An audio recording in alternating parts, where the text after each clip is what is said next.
Expert bye संतोष में। आज हम स्टार्ट करेंगे सिंप्लेक्स एल्गोरिथम का ही next part, two phase method.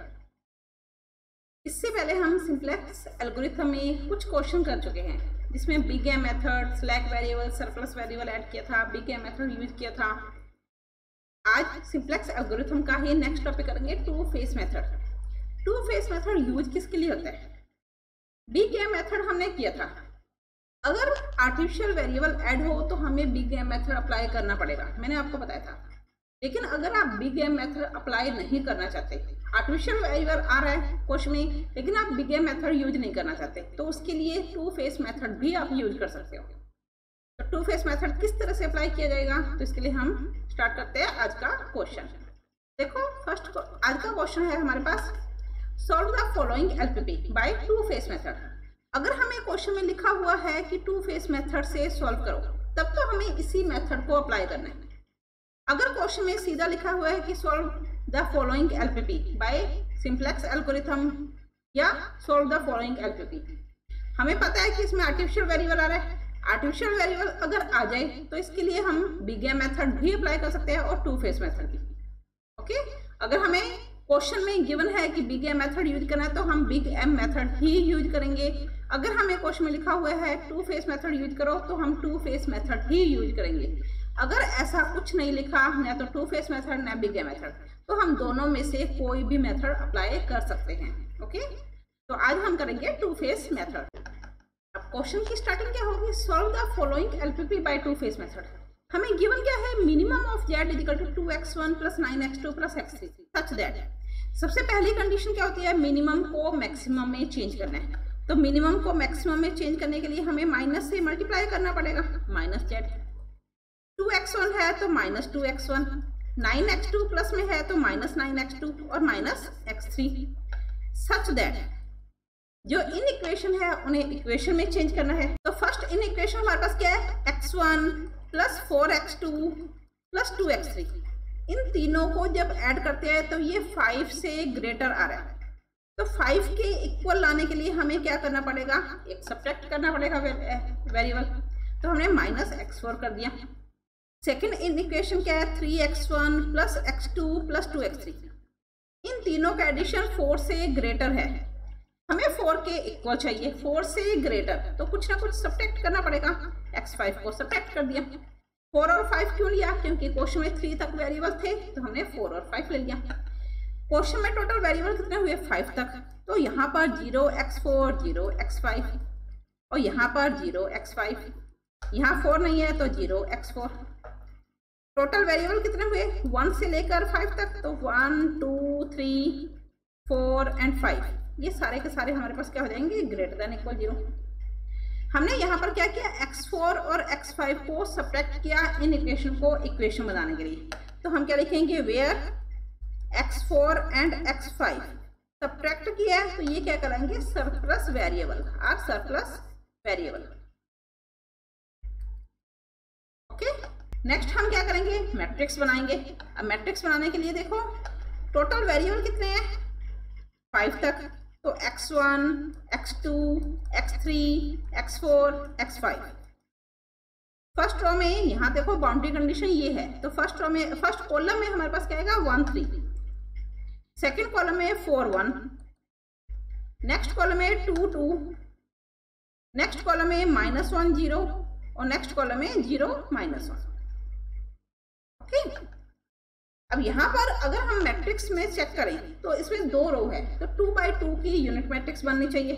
2 by 2 की यूनिट मैट्रिक्स 1 0 0 1 ये होना चाहिए। न तो हमारे पास इस मैट्रिक्स में 1 0 है न 0 1 है, तो हम यहाँ पर 1 0 लिख लेंगे, 0 1 लिख लेंगे। 5 तक वेरिएबल है तो ये 6 वेरिएबल हो जाएगा, ये 7 वेरिएबल हो जाएगा। अब हम रिपीट करें, अगर आर्टिफिशियल वेरिएबल आ जाए तो हमें क्या करना होगा, यहाँ पर फेज फर्स्ट स्टार्ट करना होगा। और फर्स्ट फेज स्टार्ट करने के लिए हम क्या करेंगे, रिपीट, जैसे हम रिपीट करते हैं सारी की सारी वैल्यू को रिपीट करेंगे। मैक्सिमम ऑफ z मैं इसे अभी नहीं लिखूंगी, क्योंकि अगर हमें फेज फर्स्ट करना है तो उसमें कुछ चेंज होगा। सच दैट बाउंड्री कंडीशन कहाँ से लिखते हैं, इस मैट्रिक्स से लिखते हैं हम। तो बाउंड्री कंडीशन क्या है, देखिए तो बाउंड्री कंडीशन क्या होगी, देखो फर्स्ट रो में हमारे पास क्या है 1 4 2 -1 0 1 0, 6 और 7 को हमें इंक्लूड करना है। तो फर्स्ट बाउंड्री कंडीशन क्या होगी, x1 + 4x2 + 2x3 - x4 + 0x5 + x6 + 0x7 is equal to. Second boundary condition क्या होगी हमारे पास 3x1 + x2 + 2x3 + 0x4 - x5 + 0x6 + x7 is equal to. Okay, अब इक्वलिटी में है क्या, क्वेश्चन में देखो इक्वलिटी में था हमारे पास 5 और 4, तो यहाँ पर इक्वल 5 इक्वल 4।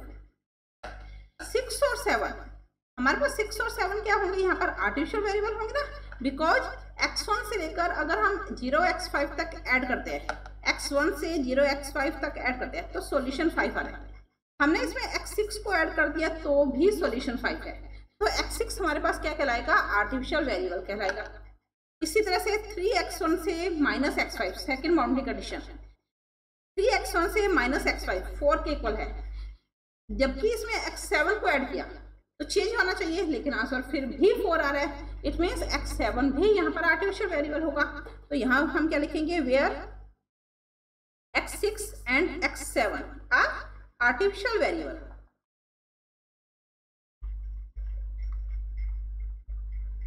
ओके, अब ये आर्टिफिशियल वेरिएबल है और बाकी के वेरिएबल क्या हो जाएंगे 1 2 3, यानी टोटल वेरिएबल कितने हैं 7 तक, 4 5 6 एंड 7, ये सारे के सारे हमारे पास क्या हो जाएंगे ग्रेटर देन इक्वल 0। अब बचा मैक्सिमम ऑफ जेड। अगर हम फेज फर्स्ट कर रहे हैं तो मैक्सिमम ऑफ जेड में आर्टिफिशियल वेरिएबल के अलावा बाकी सारे वेरिएबल के साथ जो पोस्ट होगी वो 0 रखेंगे, यानी बाकी सारे वेरिएबल के साथ जो एलिमेंट होंगे उन्हें 0 रखेंगे फेज फर्स्ट में।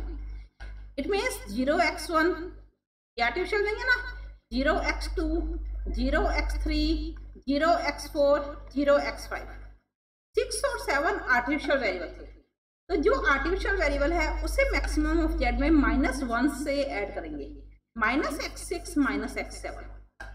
VBA मेथड में क्या होता है, यहाँ पर कोई चेंज नहीं होता, जो मैक्सिमम ऑफ जेड की वैल्यू गिवन है वो, और आर्टिफिशियल वेरिएबल को -m से ऐड करते हैं। जबकि अगर 2 फेस मेथड है तो उसमें जो हम फेस फर्स्ट करेंगे उसमें आर्टिफिशियल के अलावा बाकी जो वेरिएबल होंगे उनके साथ जो एलिमेंट आएगा वो 0 रखेंगे, और आर्टिफिशियल वेरिएबल को हम किस तरह से मैक्सिमम ऑफ जेड में ऐड करेंगे, -1 से, तो -x6 -x7 और बाकी सारी वैल्यू 0। ओके, ये चेंज करेंगे फेस फर्स्ट में। इसके बाद हम यहाँ से मैट्रिक्स बना के चेक करेंगे, टोटल वेरिएबल कितना है 7 तक, x1 x2 x3 x4 x5 x6 and x7। अगर हम मैट्रिक्स बनाए तो फर्स्ट कॉलम में 1 3, सेकंड कॉलम में 4 1, थर्ड में 2 2 -1 0 0 -1 1 0 0 1। यूनिट मैट्रिक्स यहाँ पर आ रही है ना, अगर यूनिट मैट्रिक्स आ जाए तो हम टेबल स्टार्ट करेंगे। तो टेबल फर्स्ट, यहाँ पर टेबल फर्स्ट, और ब्रैकेट में हम ये भी लिखेंगे फेस फर्स्ट। टेबल वैसे ही बनानी है जैसे हमने पीछे किया था, VB CB XB। Total variable कितने हैं 7, तो x1 x2 x3 x4 x5 x6 और x7। CJ, यहाँ पर CJ आएगा। CJ क्या होता है, मैक्सिमम ऑफ जेड की वैल्यू। अगर हम फेस फर्स्ट कर रहे हैं तो मैक्सिमम ऑफ जेड की सारी की सारी वैल्यू हम क्या लेंगे, 0 लेंगे। आर्टिफिशियल वेरिएबल में -1 ये हमने लिया था। अब हमें टेबल बनानी है। टेबल बनाने के लिए हम क्या करेंगे, सबसे पहले बेसिक वेरिएबल मीन्स जिनसे मिलके हमारी यूनिट मैट्रिक्स बनी है।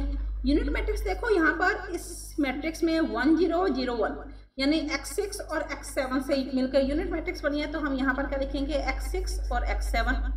इनकी कॉस्ट देखो, x6 की कॉस्ट -1, x7 की कॉस्ट -1। यहाँ पर इक्वल की वैल्यू हमारे पास क्या थी 5 और 4, तो हम क्या लिखेंगे 5 और 4।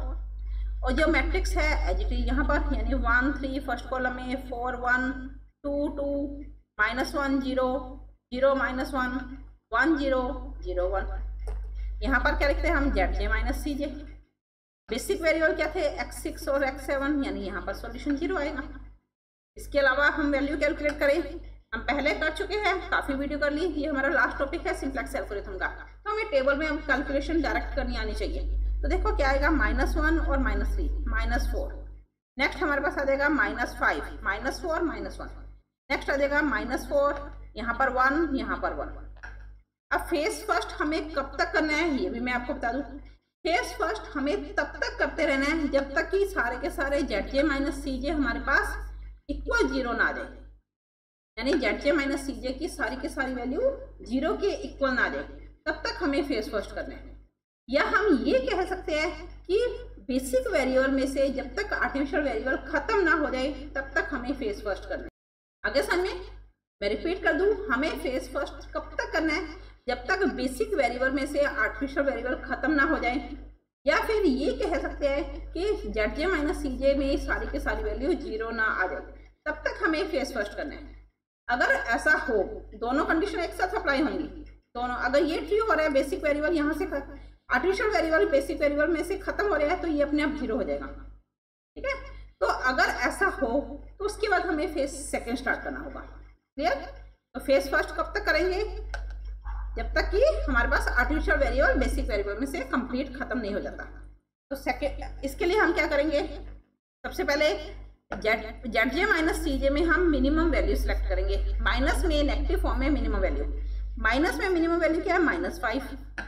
ये किस कॉलम में आ रहा है, x2 वाले कॉलम में। तो x2 हमारे पास क्या हो जाएगा, एंट्रिंग वेक्टर हो जाएगा। अब आउटगोइंग वेक्टर के लिए हमें की एलिमेंट फाइंड करना है। अब की एलिमेंट के लिए यहाँ पर xb की वैल्यू 5, 4 डिवाइड किससे किया, जो कॉलम एंटर कर रहे हैं उस कॉलम के एलिमेंट क्या है हमारे पास, 4 और 1। इन दोनों में से मिनिमम वैल्यू कहाँ से आ रही है, 5/4 से। ये किस रो में है, x6 वाले रो में। तो आउटगोइंग वेक्टर क्या हो जाएगा, x6, और की एलिमेंट क्या हो जाएगा हमारे पास, बताओ आप क्या होगा की एलिमेंट। यहाँ देखो x2 एंटर कर गया, x6 बाहर निकल गया, तो की एलिमेंट क्या होगा, 4, की element 4। Now next second table बनाएंगे।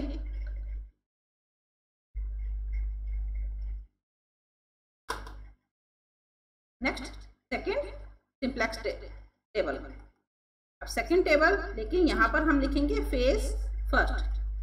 टेबल सेम वैसे ही बनानी है हमें जैसे पहले बनाई थी, VB, CB, XB, x1, x2, x3, x4, x5, x6, x7, CJ। हम फेस फर्स्ट के लिए बना रहे हैं, तो ये सारी के सारी वैल्यू हमारे पास क्या होंगी, 0 होंगी। ये आर्टिफिशियल वेरिएबल था तो -1 होगा। सेकेंड सिंप्लेक्स टेबल में बेसिक वेरिएबल में हमारे पास क्या आ जाएगा, यहाँ देखो x6 बाहर निकल गया, x2 एंटर कर गया, तो x6 की जगह तो x2 आ गया, और x7 में कोई चेंज नहीं, x7 की जगह x7।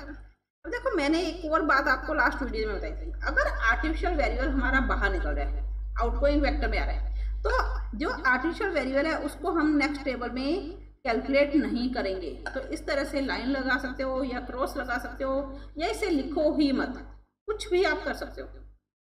अब x2 की कॉस्ट क्या है हमारे पास, 0, x7 की कॉस्ट -1।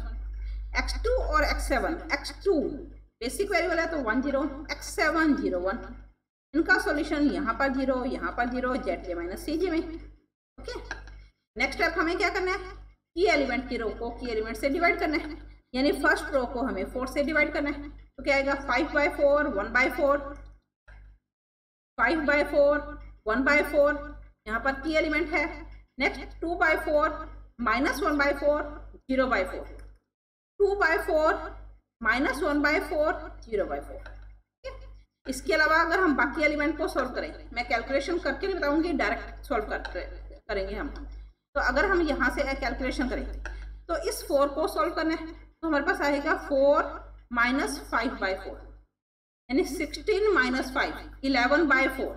तो हम यहाँ पर क्या लिखेंगे, 11/4। नेक्स्ट देखो 3 - 1/4, 3 4 जा 12 -1, 11/4। कैलकुलेशन में आपको 3-4 वीडियो में करवा चुकी हूँ।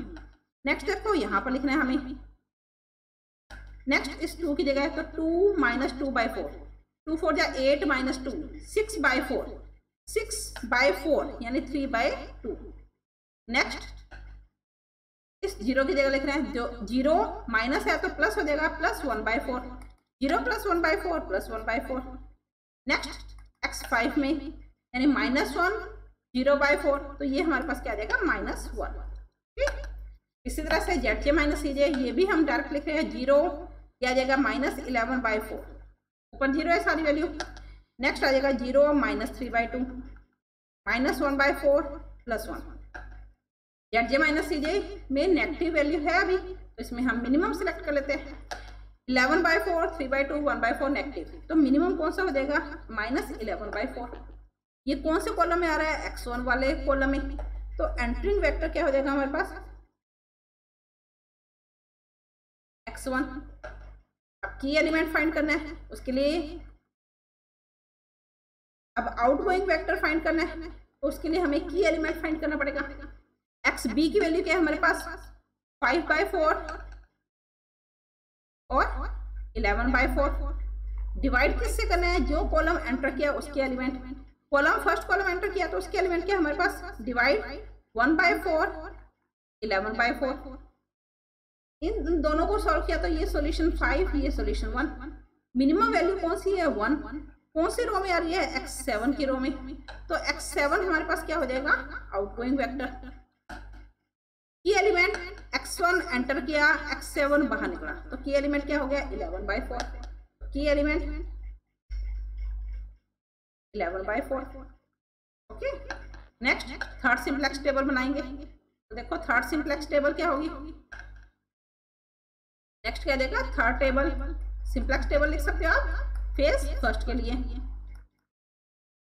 तो क्या आएगा VB CB XB। अब देखो कौन सा वेरिएबल बाहर निकल रहा है x7 जो कि आर्टिफिशियल था, x6 पहले से बाहर निकल चुका है, x7 फिर से बाहर निकल गया, तो दोनों के दोनों आर्टिफिशियल वेरिएबल यहाँ से खत्म हो गए। तो हम टेबल में x5 तक ही बनाएंगे, 1 2 3 4 5 6 और 7, या तो आप लिख के उसे कट कर दो या फिर आप लिखो ही मत टेबल में। यहाँ पर CJ फेस फर्स्ट के लिए है, तो CJ में आर्टिफिशियल के अलावा बाकी सारी वैल्यू क्या थी 0 थी।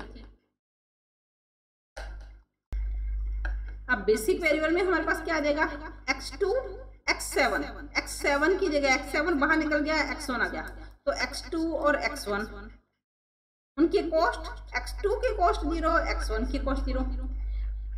x2 और x1 बेसिक वेरिएबल थे, तो x2 में 1 0 और x1 में 0 1, और ZJ माइनस CJ में इसकी वैल्यू क्या आ जाएगी हमारे पास 0 आ जाएगी 0। अब की एलिमेंट की रो को की एलिमेंट से डिवाइड करना है, यानी सेकंड रो को 11/4 से डिवाइड करना है, जिसमें हमारे पास x1 और x2 सॉल्व हो चुके हैं, 6 और 7 हमें नहीं लिखना। तो देखो 11/4 से डिवाइड किया, तो यहाँ पर 1, यहाँ पर 1, यहाँ पर 0, 1 1 और 0। नेक्स्ट देखो 3/2 को 11/4 से डिवाइड करेंगे, तो 3/2 को 11/4 से डिवाइड किया तो 4/11 आ जाएगा, इट मीन्स 6/11। यहाँ पर क्या होगा 6/11। इसी तरह से 1/4 को 11/4 से डिवाइड करें तो 1/11 1/11। नेक्स्ट -1 को 11/4 से डिवाइड करें, -1 को डिवाइड करना है 11/4 से, तो -4/11। नेक्स्ट यहाँ पर देखो 5/4, जिसे सॉल्व करना है वो एलिमेंट लिखेंगे 5/4।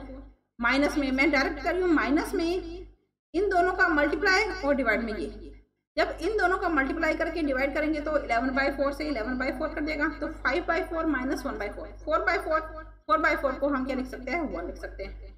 नेक्स्ट x3 की जगह ये दोनों सॉल्व कर हो चुके हैं हमारे, 1/2 को सॉल्व करना है तो 1/2 माइनस में 11/4, यहाँ पर मल्टीपल में क्या देगा 3/2 और 1/4, 3/2 और 1/4, 4 से 4 कट गया, एलसीएम दिया 22, तो 11 - 3 डिवाइड बाई 22, 11 - 3 8/22, 8/22 2 से डिवाइड कर दिया 4/11।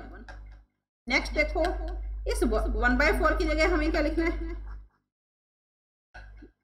ये -1/4 है तो -1/4 - 11/4 मल्टीप्लाई, इस 1/4 को सोल्व करना है तो मल्टीप्लाई में क्या आएगा 1/4 1/4 1/4 1/4, 4 से 4 कैंसिल, एलसीएम लिया 44, तो -11 - 1/44 -12/44, 4 से कैंसिल हो रहा है ना, 4 3 जा 12, 4 11 जा 44।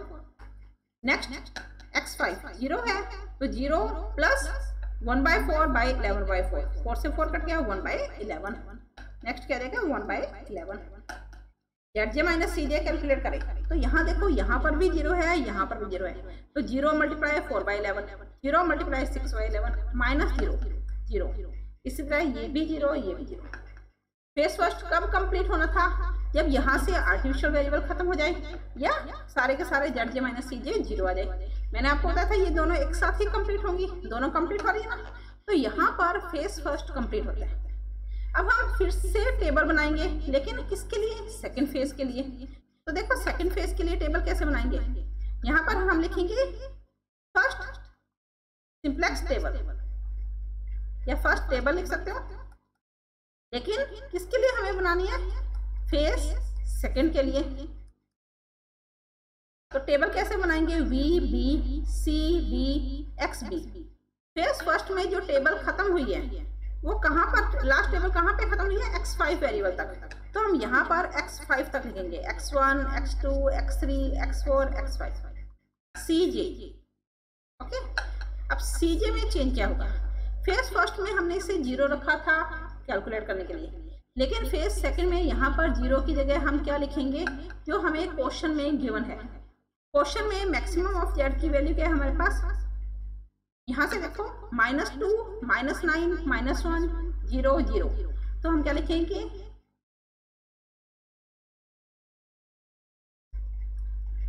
तो हम क्या लिखेंगे यहाँ पर? -2 -9 -1 0 0।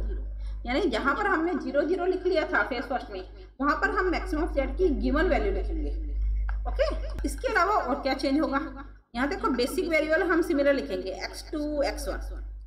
अब यहाँ पर इनकी कॉस्ट लिखी थी, जब हमने फेज फर्स्ट किया था तो x2 और x1 की कॉस्ट 0 थी, लेकिन जब हम फेज सेकंड करेंगे तो देखो x2 की कॉस्ट -9 आ रही है, x1 की कॉस्ट -2 आ रही है। समझ में आया ना? हमने फेज सेकंड में चेंज क्या किया? फेज फर्स्ट में हमने मैक्सिमम ऑफ जेड की सारी वैल्यू 0 रखी थी आर्टिफिशियल वेरिएबल के अलावा। फेज सेकंड में हम जो वैल्यू 0 हमने रखी थी वो वैल्यू 0 से हटा के जो गिवन है वो पुट कर लेंगे। उसकी वजह से यहाँ पर कॉस्ट में चेंज हो जाएगा, x2 की कॉस्ट 0 की जगह -9, x1 की कॉस्ट -2।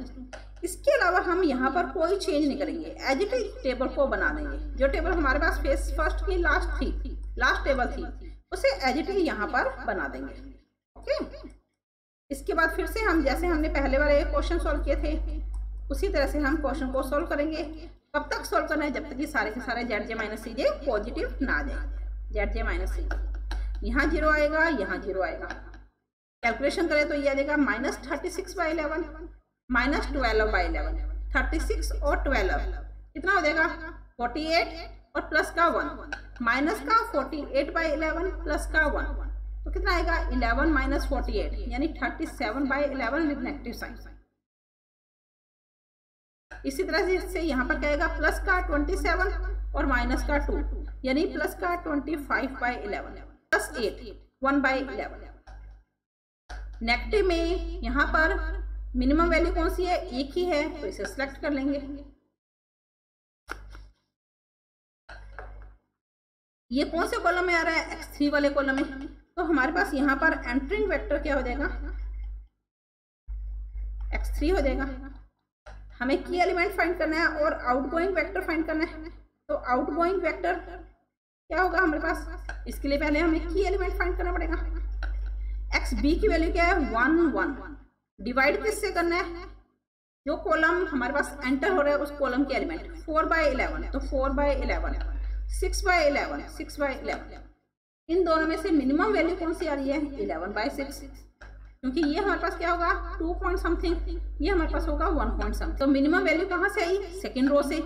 सेकेंड रो में कौन सा वेरिएबल है? x1, तो x1 आउटगोइंग वेक्टर हो जाएगा, x3 एंटरिंग वेक्टर हो जाएगा। ठीक है, तो की एलिमेंट क्या हुआ? की एलिमेंट x3 एंटर कर रहा है, x1 बाहर निकल रहा है, तो की एलिमेंट क्या होगा? 6/11 6/11।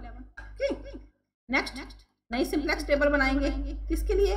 सेकंड फेज के लिए। तो हम क्या लिखेंगे? सेकंड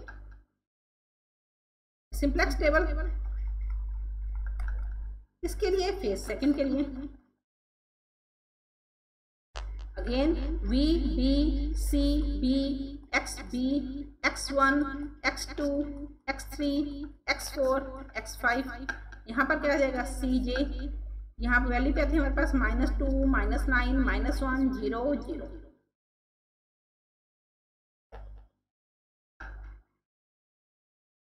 तो नई सिंप्लेक्स टेबल में बेसिक वेरिएबल क्या होंगे, x2 में कोई चेंज नहीं, x1 आउटगोइंग में है, एंट्री में x3, यानी x1 बाहर निकल गया, x3 एंटर कर गया, तो x2 और x1 की जगह x3 आ जाएगा, x2 एंड x3। x2 की कॉस्ट हमारे पास है -9, x3 की कॉस्ट है -1। x2 और x3 बेसिक वेरिएबल थे, तो x2 में 1 0, x3 में 0 1, और zj माइनस cj में यहाँ पर क्या देगा 0। नेक्स्ट स्टेप क्या करना है, की एलिमेंट की रो को की एलिमेंट से डिवाइड करना है, यानी सेकंड रो को 6/11 से डिवाइड करेंगे। तो 1 को 6/11 से डिवाइड किया तो 11/6। नेक्स्ट 1 को फिर से 6/11 से डिवाइड किया तो 11/6। ये दोनों हो चुके हैं हमारे पास। नेक्स्ट 1/11 को 6/11 से डिवाइड किया तो 11 से 11 कट गया 1/6। नेक्स्ट 4/11 को 6/11 से डिवाइड किया तो -4/6 -4/6। नेक्स्ट हमें सॉल्व करना है फर्स्ट रो को। फर्स्ट रो देखो 1 माइनस इन दोनों को डिवाइड कर दिया तो 11 से 11 कट गया 4/6, यानी 1 - 4/6, 6 - 4 2/6, 2/6 1/3। नेक्स्ट 0 माइनस और इन दोनों का डिवाइड 4/6 आ जाएगा, माइनस का -4/6। ये दोनों एलिमेंट सोल्व हो चुके हैं। यहाँ पर -3/11 को सोल्व करना है तो -3/11 माइनस ये एलिमेंट मल्टीप्लाई में क्या देगा 4/11 और 1/11। 11 से 11 कैंसिल, 66 एलसीएम लिया तो यहाँ पर क्या देगा माइनस का 18 माइनस का 4/66 -22/66, यानी -1/3। तो नेक्स्ट हमारे पास क्या देगा -1/3। मैं फास्ट कर रही हूँ क्योंकि मैं आपको करवा चुकी हूँ ये सब पहले। नेक्स्ट 1/11 को सोल्व करना है तो 1/11 की एलिमेंट 6/11 मल्टीप्लाई में आएगा 4/11 -4/11, 4/11 -4/11। 11 से 11 कट गया, 66 एलसीएम लिया तो 6 और ये माइनस प्लस 4 4 16, अगेन 22/66 यानी 1/3। तो यहाँ पर हमारे पास क्या देगा 1/3। zj माइनस cj करें तो हमारे पास क्या आएगा -9 मल्टीप्लाई -2/3 यानी प्लस का 18/3 -11/6 और -2 है तो ये +2 हो जाएगा। एलसीएम लिया हमने 6 तो यहाँ पर क्या देगा 3 6 18, ये 6 बन रहा है, ये हमारे पास आ रहा है 6 और 2 8 -11/6, तो 6 8 क्या 48 -11 यानी 37/6। नेक्स्ट यहाँ पर आ रहा है -9 मल्टीप्लाई -1/3, -9 मल्टीप्लाई -1/3। नेक्स्ट आ रहा है -1 मल्टीप्लाई 1/6, -1 मल्टीप्लाई 1/6 और यहाँ पर 0 है तो ये क्या हो जाएगा हमारे पास प्लस का 3 माइनस का 1/6, 18 - 1 17/6। नेक्स्ट देखो ये आ रहा है -9 मल्टीप्लाई 1/3 और ये आ रहा है हमारे पास -1 मल्टीप्लाई -2/3, तो ये तो माइनस का 3, ये प्लस का हमारे पास आ रहा है 2/3, तो -9 + 2/3 यानी -7/3। ओके, zj माइनस cj में अभी भी नेगेटिव वैल्यू है तो ये एंटर कर जाएगा। तो एंट्रिंग वेक्टर हमारे पास क्या हो गया x5, entering vector x5। Outgoing vector के लिए हमें xb की वैल्यू लिखनी है 1/3 11/6। इसको डिवाइड किससे करना है, जो एंटर किया उस कॉलम के एलिमेंट से 1/3। यहाँ पर माइनस है, अगर माइनस आ गया तो हमें इसे लेना ही नहीं है, ठीक है। इट मीन्स इसकी तो जरूरत नहीं है, हमारे पास एक ही एलिमेंट है तो हम उसे ही सिलेक्ट कर लेंगे। तो आउटगोइंग वेक्टर x2 हुआ, इनकमिंग वेक्टर x5 हुआ और की एलिमेंट क्या हो गया हमारे पास 1/3। Okay, next third simplex table बनाएंगे, तो यहीं से हम बना रहे हैं थर्ड सिंप्लेक्स टेबल। किसके लिए बनानी है, फेस सेकंड के लिए। देखो क्या देगा हमारे पास v b c b x b x1 x2 x3 x4 x5। सीजे में -2, -9, -1, 0, 0। तो नेक्स्ट टेबल में देखो हमारे पास बेसिक वेरिएबल में क्या है, x2 यहाँ से बाहर निकल गया, x5 एंटर कर गया, तो x2 की जगह x5 आ जाएगा, x3 में कोई चेंज नहीं, x5 की कॉस्ट 0, x3 की कॉस्ट -1। नेक्स्ट x5 और x3 बेसिक वेरिएबल थे, तो x5 में 1 0, x3 में 0 1 और zj माइनस cj में इसकी वैल्यू क्या हो जाएगी, हमारे पास 0 हो जाएगी। नेक्स्ट की एलिमेंट की रो को की एलिमेंट से डिवाइड करना है, तो फर्स्ट रो को 1/3 से डिवाइड करेंगे, तो 1/3 को 1/3 से डिवाइड किया। नेक्स्ट -2/3 को 1/3 से डिवाइड किया, तो -2, 1 को 1/3 से डिवाइड किया तो 3, ये सॉल्व हो चुका है। -1/3 को 1/3 से डिवाइड किया तो -1। इसके अलावा बाकी एलिमेंट यानी 11/6 को सॉल्व करें, तो 11/6 और की एलिमेंट 1/3 मल्टीप्लाई क्या हो जाएगा, 1/3 और 2/3, 1/3 और -2/3, 1/3 से 1/3 कट गया, ये हमारे पास क्या है हुआ 11/6 + 2/3। एलसीएम लिया 6, तो यहाँ पर क्या हो जाएगा 4/6, 2/3 को लिख सकते हैं ना, 11 और 4 15/6, 3 5 जा 15, 3 2 जा 6। इसी तरह से हमने बाकी के एलिमेंट सॉल्व कर लिए। तो देखो zj माइनस cj क्या आएगा हमारे पास, 0 माइनस का हाफ प्लस का 2 माइनस हाफ, 2 में से हाफ कट करेंगे तो 3/2। नेक्स्ट 0 -2 + 9 तो 7, ये 0 + हाफ 0 + हाफ। जब zj माइनस cj सारे के सारे पॉजिटिव आ जाए तो क्वेश्चन कंप्लीट हो जाएगा। तो हमारे पास क्वेश्चन में वेरिएबल कौन कौन से थे, क्वेश्चन में हमारे पास कितने वेरिएबल थे, 3 वेरिएबल थे, इनमें से x1 x2 x3। तो हमें फाइंड क्या करनी है, x1 x2 x3 की वैल्यू, तो x1 x2 x3। इसके लिए मैंने आपको बताया था ना कि जो वैल्यू यहाँ पर x3 में होगी वो सॉल्यूशन होता है।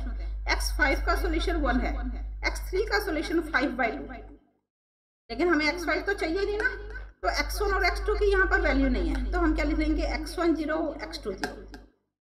तो मैक्सिमम ऑफ -z इसके इक्वल था, यहाँ से देखो जो cj में वैल्यू थी -2 x1 -9 x2 -x3, x1 और x2 0 है, x3 की वैल्यू -5/2 होगी, x3 की वैल्यू 5/2 तो -5/2। तो मिनिमम ऑफ z क्या हो जाएगा हमारे पास +5/2, जो कि सॉल्यूशन होगा। आगे समझे two phase method. Two phase method में हमें 2 फेस करने होंगे। फेस फर्स्ट में मैक्सिमम ऑफ z की वैल्यू को हम 0 रखेंगे, आर्टिफिशियल के अलावा आर्टिफिशियल वैल्यू को हम -1 से इंक्लूड करेंगे। फेस फर्स्ट के लिए सिंप्लेक्स टेबल तब तक बनाते रहेंगे जब तक कि बेसिक वेरिएबल में से आर्टिफिशियल वेरिएबल खत्म ना हो जाए। जब ऐसा होगा यानी बेसिक वेरिएबल में से आर्टिफिशियल वेरिएबल खत्म हो जाएगा, तब हमें सेकंड फेज के लिए टेबल बनानी है। सेकंड फेज में हम चेंज क्या करेंगे, फेज फर्स्ट की लास्ट टेबल को एज इट इज उतार लेंगे, लेकिन उसमें चेंज होगा मैक्सिमम ऑफ z की वैल्यू का। फेज सेकंड में हम मैक्सिमम z की जो वैल्यू क्वेश्चन में गिवन है उसी वैल्यू को अप्लाई कर देंगे। अगेन सिंप्लेक्स टेबल से सॉल्व करेंगे, कब तक, जब तक कि सारे के सारे zj माइनस cj पॉजिटिव ना आ जाए। अगर ऐसा अगर सारे के सारे zj माइनस cj पॉजिटिव आ जाए, देन जो भी सॉल्यूशन हमारे पास xb में होगा वो वेरिएबल्स का सॉल्यूशन आ जाएगा, यानी x1 x2 x3 का सॉल्यूशन होगा। ओके, आगे समझे। यहाँ पर आपका सिंप्लेक्स एल्गोरिथम का चैप्टर कंप्लीट होता है। अगर आपको इस चैप्टर में कोई भी डाउट है या ऐसा कोई टॉपिक जो रह गया हो, मैं अपनी तरफ से पूरी कोशिश कर रही हूँ कि मैं आपको हर एक टॉपिक अच्छी तरह से करवाऊँ। फिर भी अगर आपका कोई टॉपिक आपको कुछ लगे कि चैप्टर तो मैंने कंप्लीट करवा दिया कि लेकिन कोई टॉपिक है जो रह गया आपका इसी चैप्टर में से, तो आप मुझे कमेंट करके उस टॉपिक के बारे में बता देना, मैं उस टॉपिक को भी करवा दूंगी। और अगर आपको आज का लेक्चर अच्छा लगा, अगर आपको मेरी वीडियो पसंद आ रही है, अगर आपको लग रहा है कि मेरी वीडियो से आपको कुछ भी फायदा हो रहा है, तो प्लीज कि आप मेरी वीडियो को ज़्यादा से ज़्यादा शेयर करें ताकि मैं हर किसी की हेल्प कर सकूं। अगर आपको आज का लेक्चर अच्छा लगा तो आप इसे लाइक करें, शेयर करें, सब्सक्राइब करें और बेल आइकन पर क्लिक करें ताकि मेरा नोटिफिकेशन आप तक पहुंच सके। धन्यवाद, मिलते हैं नेक्स्ट वीडियो में नए चैप्टर ड्यूलिटी के साथ।